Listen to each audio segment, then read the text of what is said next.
हाँ दोस्तों, यूट्यूब में आपका स्वागत है। मैं हूं आपका दोस्त राजू कुमार। दोस्तों, 2-3 दिन से मैं वीडियो नहीं बना पा रहा हूं क्योंकि कोई काम में बिजी हो गया था मैं, जिस कारण से वीडियो नहीं जा पा रही थी आप लोग के पास। अब मैं कंटिन्यू करूंगा। तो जैसे कि दोस्तों, मैंने रसिया का करवाया हूँ 7 से 8, रसिया का करवाया 4 से 5 क्वेश्चन और चाइना जापान का 7 से 8 क्वेश्चन करवाया हूँ।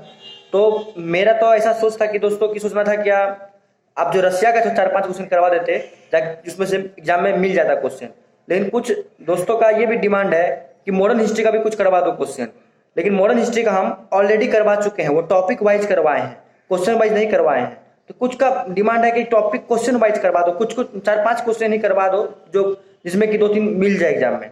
तो हम 5 से 6 क्वेश्चन दोस्तों मॉडर्न हिस्ट्री का हम करवाएंगे, क्वेश्चन वाइज करवाएंगे। और उधर जो रसिया की बची हुई है 4-5 क्वेश्चन, वो भी हम करवाएंगे। पहले हम एक इसको भी कर लेंगे, एक दिन ये एक दिन वो, दोनों को मिला के हम लोग चलेंगे। तो आज हम लोग बात करेंगे दोस्तों पेपर 5 की नहीं, पेपर 6 की, जो कि 8057 से लेकर 9047 के बीच का जो इंपॉर्टेंट क्वेश्चन है, जो सिलेक्टेड क्वेश्चन है, एक्सपेक्टेड क्वेश्चन है, जो आने की बहुत ज्यादा संभावना है, उस क्वेश्चन के ऊपर हम बात करेंगे। आज का क्वेश्चन बहुत इंपॉर्टेंट होगा मॉडर्न हिस्ट्री के लिए, पेपर 6 के लिए। लॉर्ड लिट्टन की नीति का मूल्यांकन कीजिए। जो वासाराय लॉर्ड लिट्टन थे, उन्होंने जब भारत आते ही अपनी क्या क्या नीति से बहुत सारी परिस्थितियों को चेंज की, बहुत सारी परिस्थितियां ऐसी खड़ी कर दी जिससे कि भारतीय समस्याएं में फंस गए थे। तो उनका नीति क्या क्या रहा, तो वही लॉर्ड लिट्टन की नीति का मूल्यांकन करेंगे आज हम लोग। आज के क्वेश्चन में हम लोग मूल्यांकन करेंगे। तो दोस्तों, आप अगर चैनल पे न्यू है तो चैनल को सब्सक्राइब कर लीजिए और अपने दोस्तों को भी शेयर कीजिए। दोस्तों, आइए हम बात करते हैं लॉर्ड लिट्टन के बारे में, उन्होंने किस तरह से नीति को एक एक करके लगाई। दोस्तों, जो लॉर्ड लिट्टन की बात करते हैं, इसका पहले मूल्यांकन, लॉर्ड लिट्टन का मूल्यांकन कर देते हैं। या तो आप अंतिम में भी कर सकते हैं लॉर्ड लिट्टन का मूल्यांकन, या शुरुआत में कर सकते हैं। तो पहले हम लॉर्ड लिट्टन की मूल्यांकन कर देते हैं, मतलब छोटी सी उसके बारे में कुछ व्याख्या कर देते हैं, उसका मतलब एक तरह से परिचय का ही करवा देते हैं, फिर उसके नीति के बारे में हम लोग बताएंगे। दोस्तों, लॉर्ड लिट्टन के आने से पहले भारत में लॉर्ड नॉर्थब्रुक थे, जिसका शासनकाल 1872 से 1876 तक रहा। लॉर्ड वासाराय के रूप में रहे। इसके बाद दोस्तों लॉर्ड नॉर्थब्रुक जो थे, इनके जाने के बाद 1876 ईस्वी में ये लॉर्ड लिट्टन अगला वासाराय कंजर्वेटिव पार्टी के आने के साथ ही ये आगे आपको लॉर्ड लिट्टन आ गए। लॉर्ड लिट्टन दोस्तों, इसका पीरियड 4 वर्ष का रहता है। ये लॉर्ड 1876 से लॉर्ड लिट्टन 1880 ईस्वी तक 4 वर्ष की अवधि तक अपने पद पे बने रहते हैं। इसके बाद 4 वर्ष के बाद जैसे ही कंजर्वेटिव पार्टी का पराजय हो जाता है, वो इलेक्शन में गिर जाती है, वैसे ही लॉर्ड लिट्टन भी अपने पद का त्याग कर देता है, यानी इस्तीफा दे देता है। यह अपने इंग्लैंड वासियों के दृष्टिकोण से काफी ही सशक्त और काफी योग्य वासाराय इसको माना गया है, क्योंकि जो भी इन्होंने काम किया वो उससे इंग्लैंड को काफी ज्यादा ब्रिटिशर्स को काफी ज्यादा फायदा मिला, काफी ज्यादा उनका उद्योगों का विकास मिला, उनके उद्योगपतियों को, उनका जो बहुत सारे व्यापारियों को इनसे बहुत ज्यादा फायदा मिला लॉर्ड लिट्टन की नीति से। तो दोस्तों, कहीं ना कहीं उन लोगों के लिए तो बहुत ही लाभदायक साबित हुआ, लेकिन भारतीयों के लिए उतनी नहीं कह सकते हैं आप। 30% अगर कह सकते हैं प्रॉफिट भारतीयों को दे गया, तो 70% नुकसान भी दे गया लॉर्ड लिट्टन की। ये सारी दोस्तों उसकी मूल्यांकन में आप लिख सकते हैं, वो एक कुशल वासाराय के रूप में काम किया। दोस्तों, अब हम बात करते हैं लॉर्ड लिट्टन की नीति के बारे में। जिस टाइम अब एक बार एक करके जैसे ही लिखना है, मैं पहले तो मूल्यांकन कर दिए, अब उनके बारे में लिखना चालू करेंगे हम लोग एग्जाम में कि लॉर्ड लिट्टन की जो नीति रही। तो पहले दोस्तों हम बात करें शुरुआती पीरियड की, उसकी जो आरंभिक दौर कैसी रही। लॉर्ड लिट्टन के आते ही भारत में अकाल पड़ गया था। दोस्तों, इतिहासकार का कहना है कि 1876 से लेके 1900 ईस्वी तक इस 24 वर्ष में 18 बार अकाल आया, 18 बार भीषण। लेकिन 2 वर्ष का जो अकाल रहा 1876 से 1878, 2 वर्ष का अकाल ये भूला नहीं जा सकता है। बहुत बड़ा अकाल था, भीषण अकाल था, क्योंकि इसमें बहुत से लोगों को भूख के कारण जान से हाथ धोना पड़ा था। 2 वर्ष की जो ये अकाल थी, भीषण अकाल, इसमें वासाराय थे, लॉर्ड लिट्टन ही थे।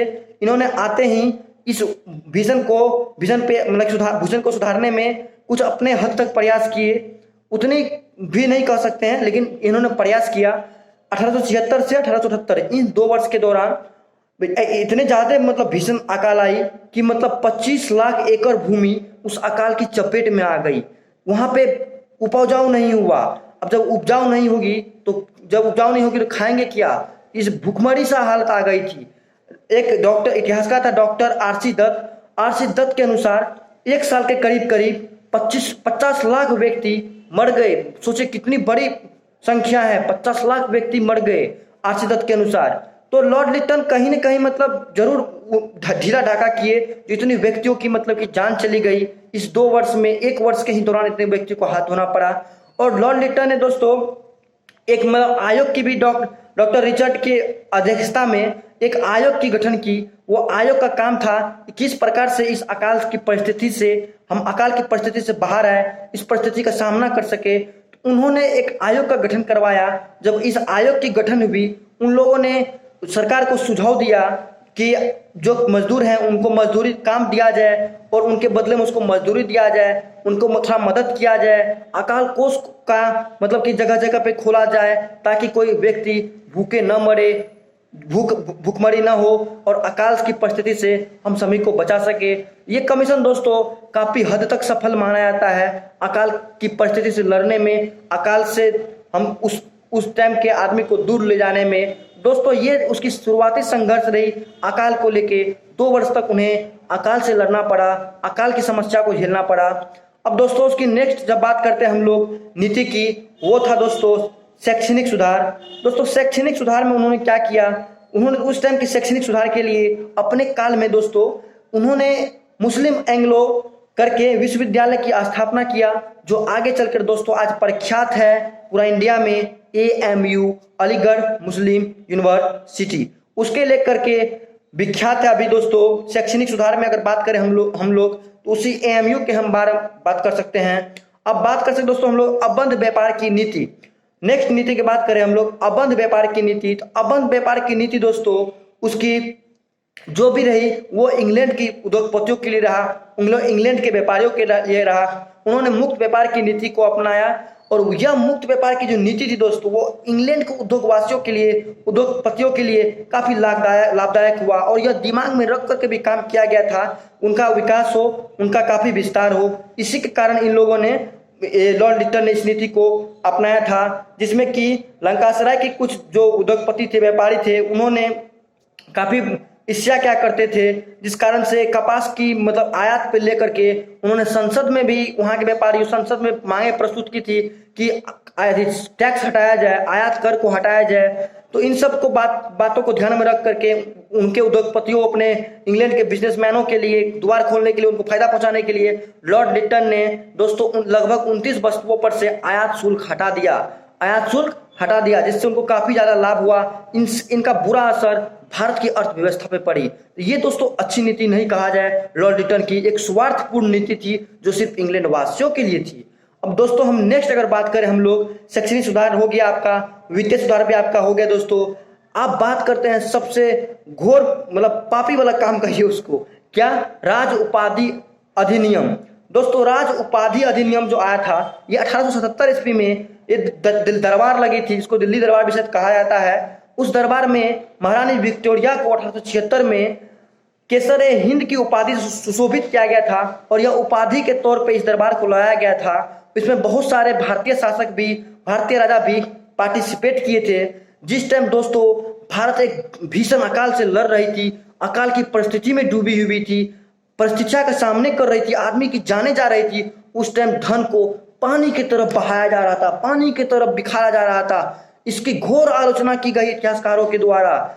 जिस समय समस्या से लड़नी चाहिए, लोगों का साथ देना चाहिए, इस टाइम ये लोग जश्न कर रहे थे, पार्टियां कर रही थी। उपाधियां क्या है ये सब बाद में भी हो सकती थी, लेकिन दोस्तों उन लोगों का सोच से पहले से फिक्स थी कि भारतीयों को कुछ करना नहीं है, भारतीय मरे जिए कटे उनको कोई मतलब ही नहीं था। ये दोस्तों इतिहासकार ने काफी इसकी आलोचना की है, इस राज उपाधि अधिनियम की। अब दोस्तों नेक्स्ट नीति की बात करते हैं दोस्तों, भारतीय शस्त्र अधिनियम। यह लॉर्ड लिटन के शासनकाल में ही दोस्तों आया था। शस्त्र अधिनियम को लेकर के लॉर्ड लिटन ने एक ऐसा एक्ट पारित किया था जिसके तहत बताया गया जो भी भारतीय हैं उनके पास लाइसेंस, तभी जिसके पास लाइसेंस होगा हथियार वही रख सकते हैं, बिना लाइसेंस के कोई हथियार नहीं रख पाएंगे। अगर किसी के पास बिना लाइसेंस का हथियार पाया जाता है वो तो दंडनीय अपराध दिया जाएगा, उसको जुर्माना भरना पड़ेगा और जेल की सजा काटनी पड़ेगी। दोस्तों ये काफी मतलब एक क्रूर नीति कहे इसको भी दोस्तों हम। अब बात करते हैं दोस्तों भारतीय भाषा समाचार पत्र अधिनियम, जिसको कि वर्नाक्यूलर एक्ट, प्रेस एक्ट भी कह सकते हैं आप। नेक्स्ट नीति की बात करें दोस्तों, इतिहासकार लोग और बहुत सारे जो समाचार पत्र, जो पत्र के संपादक थे, उन्होंने अपने पत्र के माध्यम से लोगों तक पहुंचाने के लिए, लोगों को जागरूक करने के लिए लॉर्ड लिटन की काफी घोर निंदा की। निंदा इस प्रकार से की, मुंबई दंगा के बारे में, आंग्लो अफगान नीति के बारे में, संबंध के बारे में, और जो दोस्तों राज दरबार जो लगी थी उपाधि अधिनियम के लिए, इन सब के बारे में खुली तौर पे निंदा होने लगी, जिससे कि लिटन को काफी बुरा लगा, क्योंकि अंग्रेजों का सरकार का दबाव आने लगा, इससे लोग भड़क जाएंगे, इस नीति को बंद किया जाए, इस समाचार पत्र वाला पे कुछ ऐसा किया जाए जिससे कि ये नहीं कर पाए। तो उन्होंने दोस्तों ये वर्नाक्यूलर प्रेस एक्ट को प्रस्तावित करवाया, पारित करवाया कि अगर कोई भी समाचार पत्र जो है, कोई भी समाचार पत्रवादक जो हैं, अगर सरकार के खिलाफ कोई भी ऐसी न्यूज देंगे या ऐसी कोई न्यूज को पत्रकार ऐसे कोई पत्र में छापेंगे तो उसको दंडनीय अपराध दिया जाएगा, उसकी लाइसेंस को जब्त कर लिया जाएगा, जिस कारण से कोई भी पत्रकार अब आगे चल करके सरकार के खिलाफ बोल नहीं पाते थे। ये काफी निंदनीय दोस्तों ये एक्ट थी लॉर्ड लिटन के शासनकाल की और लॉर्ड लिटन के द्वारा। वैसे ये मूल रूप से 1881 ईस्वी में लागू होती है लॉर्ड रिपन के समय में। दोस्तों अब हम बात करते हैं लॉर्ड लिटन की विदेश नीति के बारे में। तो विदेश नीति इसकी दोस्तों खास करके देखा था अफगान को संबंध के लेके बताया जाता है कि जो अफगान के संबंध थे शेख अली के साथ, मीर अली के साथ, उनको संधि का प्रस्ताव दिया था लॉर्ड लिटन ने, लेकिन वो नहीं माने, अपने शिष्टमंडल को अफगान भेजे, उन्होंने वापस लौटा दिया गया, जिस कारण से लॉर्ड लिटन ने एकदम सनक भरी धमकी दी शेख अली को कि अगर तुम संधि के लिए स्वीकार नहीं करोगे तो मानचित्र से तुम्हारा देश को हटा देंगे, तुम्हारे प्रांत को मिटा देंगे, नामो निशान तक नहीं रहने देंगे। ये उन्होंने चेतावनी दी, वार्निंग दी। वार्निंग की अवधि समाप्त होते ही इन्होंने चढ़ाई कर दी और युद्ध में परास्त कर दिया, और उनको परास्त करके वो भाग गए।